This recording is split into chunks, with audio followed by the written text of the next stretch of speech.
Don't go in there. This is a fun sequence. No, no, no. It rocks. And this is what the whole game should have been, just wacky shit. There's gotta be another way in. So the next little combat arena is probably my favorite fight in the game. Mostly because it's one of the few areas that really feels... It doesn't have a handyman in it, thank God. And it's designed like a Doom Eternal arena. Like, there's lots of movement, lots of space, and a decent variety of enemies, and I kind of dig that. Going forward, really that will not be honestly, the that case. sniper rifle, don't they? You can, I wouldn't bother with it.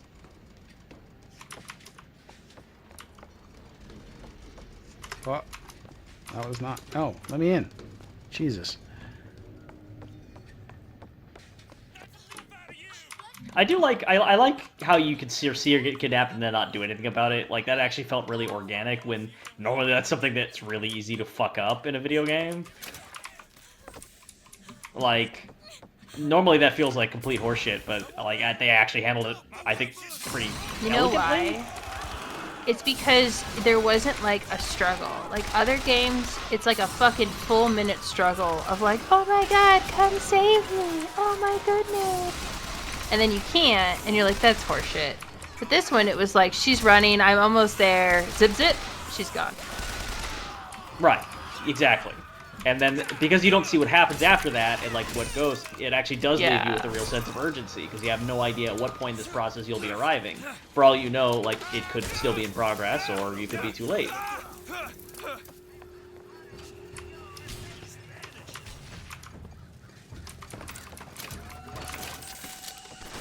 Really appreciate just like how they all look like they've been dunked in Campbell's soup after you're done with them. The gore is really ridiculous. I've been playing on the Switch, and I am using the power where you electrify people if you use your melee thing. And their heads explode about 2/3 of the time when I melee them, and it's just the most ridiculous thing ever. Like, men will charge at me with police batons. I will strike them with my little skyhook. Their heads will literally explode off of their body like it's a cartoon.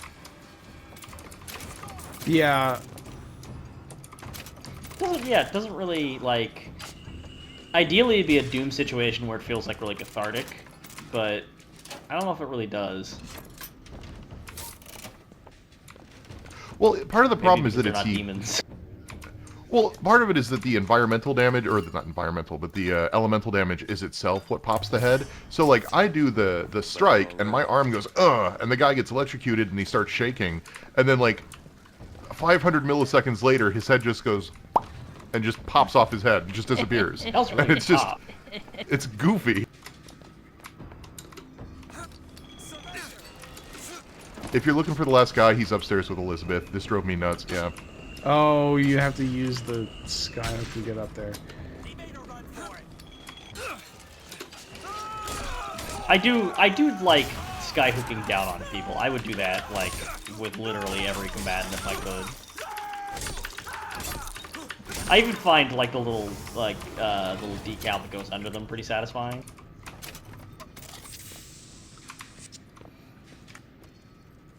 That was, like, maybe one of the few mechanics I really enjoyed. What is this? It's a grenade launcher. Oh. Or like a flak. We'll pick that up because we're not getting as much RPG ammo Wait, hang on. anymore. Oh, too late. Yay! You can There go she back. goes. Oh yeah. So like the body that's like half gone, that's just like a blood decal over nothing. In the last room. Did that not look like something out of Doom 3? It definitely did, especially when the skeleton was falling. Man, That's basically how the... making me go back to Doom 3.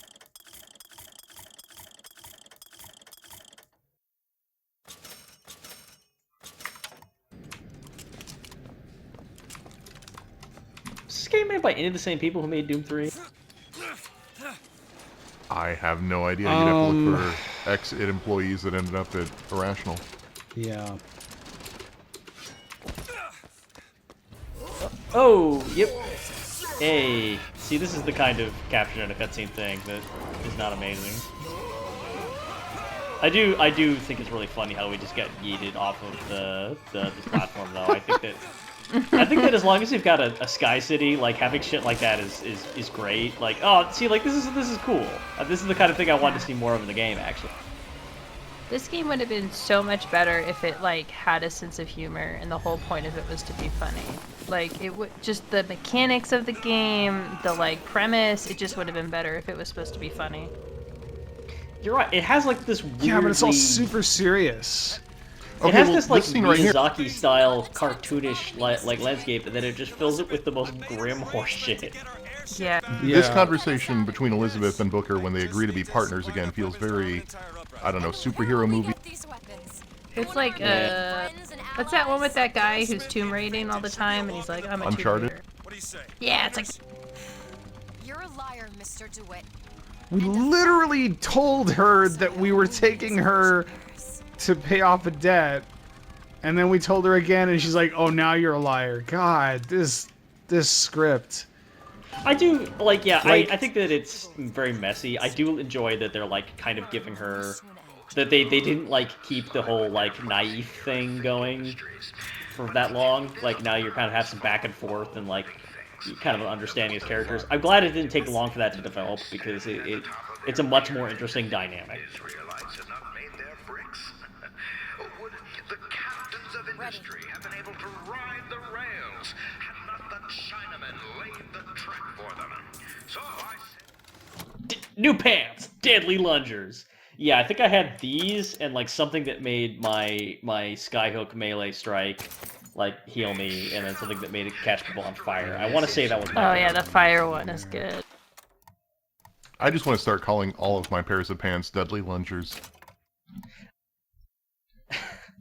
Deadly loungers, more like. Hey, I like it. Deadly loungers. Oh no! Yeah! What have I done?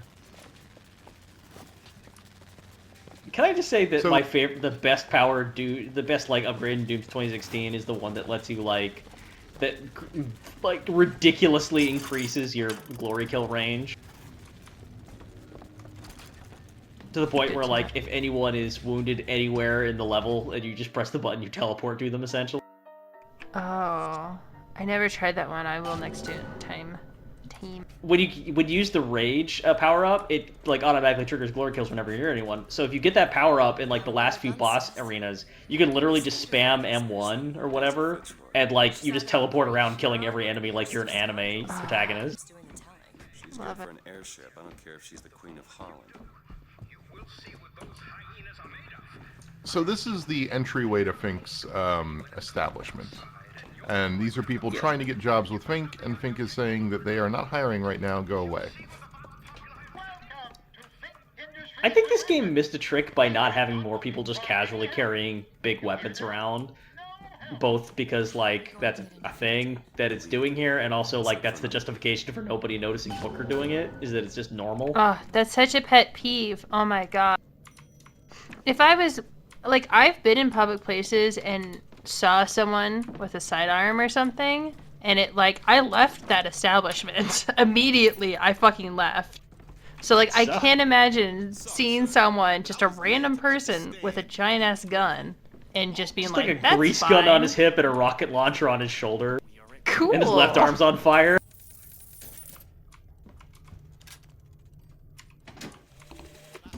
The truth is, I don't have a lot of time for all that prophecy nonsense. I tell I wonder you, if there are any more believe lockpicks around it's here. just a commodity. An old Comstock, well, he does. There is one, if you haven't, there's two in this area. You grab the one that's by the desk. There's another one somewhere in there.